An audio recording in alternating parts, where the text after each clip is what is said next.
Hey team, Sandy here. Today we're going to talk about a subject that is really a struggle for people, particularly those from a tennis background where they're hitting too fast, and that is understanding the speed of the CHIQUITA, what they should be trying to do, what they should be looking to achieve on the other side of the court, and also how they can practice it.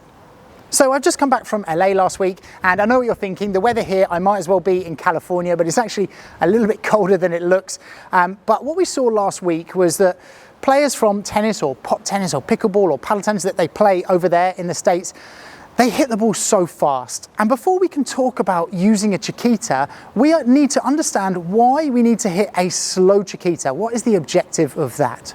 So there are three main reasons why you need to hit a slow CHIQUITA, and they're in no particular order here, but the first of those is if you hit slow, you're changing the rhythm of the game. Now, if you're at the back of the court, your opponents are at net, and you're hitting, really fast attacking shots from the back of the court, the volleyers will like a ball that comes quite quickly to their chest height. And if you hit fast, they're in their comfort zone. So hitting that ball slow and down to the feet, ideally, firstly changes the rhythm of the game.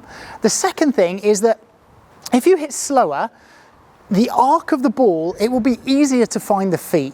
Yeah, players are trying to dip down to the feet by hitting a fast ball with a little bit of topspin or rapid, low over the net, down to the feet. And not only is that high margin of error because you could hit the net, but also it doesn't, because of the trajectory, it makes it more difficult for you to hit down right on the toes of your opponent. So the second reason is for that nice trajectory. And the third reason is that hitting slow then could give you the potential time to attack. Yeah, the CHIQUITA is often used to hit down to the feet to come forward up the court. But if you hit your CHIQUITA fast, you can't follow that in and you get stuck in no man's land right in the middle here, and therefore you're in all sorts of problems. Yeah, so a slower CHIQUITA gives you and your partner more time to approach, should that be the objective in the point. So it can be really difficult fighting that instinct from tennis where you want to try and hit fast down to the feet. If you're in doubles in tennis, for example, you want to try and dip it with a little bit of topspin low over the net, and it comes down, very difficult for your opponents to hit. Obviously in tennis, the court is a lot longer, you've got more space at the other end, and you can create more brush with the strings on your racket. Here you don't have that. So for you to hit, topspin fast down to the feet of your opponent is really risky. You need to hit it a couple of inches over the net, and therefore you're quite likely to make a mistake. So to fight that instinct, you really want to try and open that racket face and go for a soft kind of ploppy shot that just goes down, slowly over the other side of the net. And it can clear the net by, a good foot, because if you're doing a good job with your lobs, your opponent has to stay, almost at that second post. So you do have the space for it. You just need to have the confidence to hit it. Another thing to mention is that often tennis players and those from other sports are trying to play like half volley shots down to the feet really fast, and a half volley is an extremely difficult ball for you to hit a CHIQUITA on. You are much better to allow that ball off the glass, and once it bounces off the glass it will also slow down and it's going in the direction that you want it, so that when it comes into that position you can just guide the ball down, and you can actually find it a lot easier to hit slower once it comes off that back glass. So once you've learned to hit slow on that ball, your objective is to try and get your opponent to contact below the height of the net. If they contact below the height of the net, they have to hit up and therefore give you an easier ball on that next shot.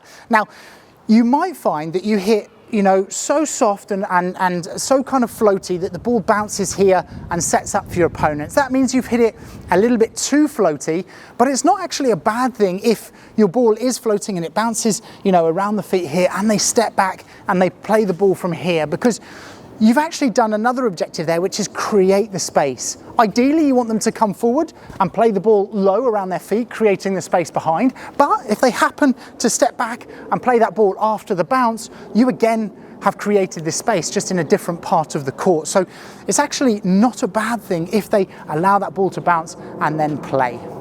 Now, what quite often happens is players say, right, I'm going to really use the CHIQUITA in this set. They come on, they try the CHIQUITA, they hit it in the net, and they say, right, I'm not going to use that again because I've made a mistake. Or they might try one and it bounces up a bit too high and their opponent's attack. But it's like any parts of paddle, it's like using the glass. If you never actually practice it and use it, then it's very difficult for you to get better at it. So a great way to practice this can be when you're warming up for your doubles is, hitting from the back of the court to your partner down the line at net, just practice hitting, you know, soft down to the feet on a few of the balls and see if you can change the rhythm. They're still practicing their volley, so you're not ruining their practice, which I know a lot of players are concerned about. But you know, if you can understand how to change that speed and understand what works well. If you're hitting too high over the net and too floaty, then you could be in trouble. But also equally, if you're hitting, you know, only an inch or two over the net for your Chiquita, you're hitting too low and therefore it's too risky. So you need to try and find that range so that you can be effective with that shot. And then it's just a question of building up confidence so that you can use it in your games.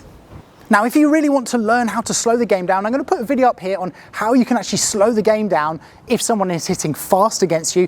And down here, I'll put a link to our Chiquita and lob course, because if you're learning the Chiquita, you should learn the lob at the same time, and together they are the most effective combination in paddle.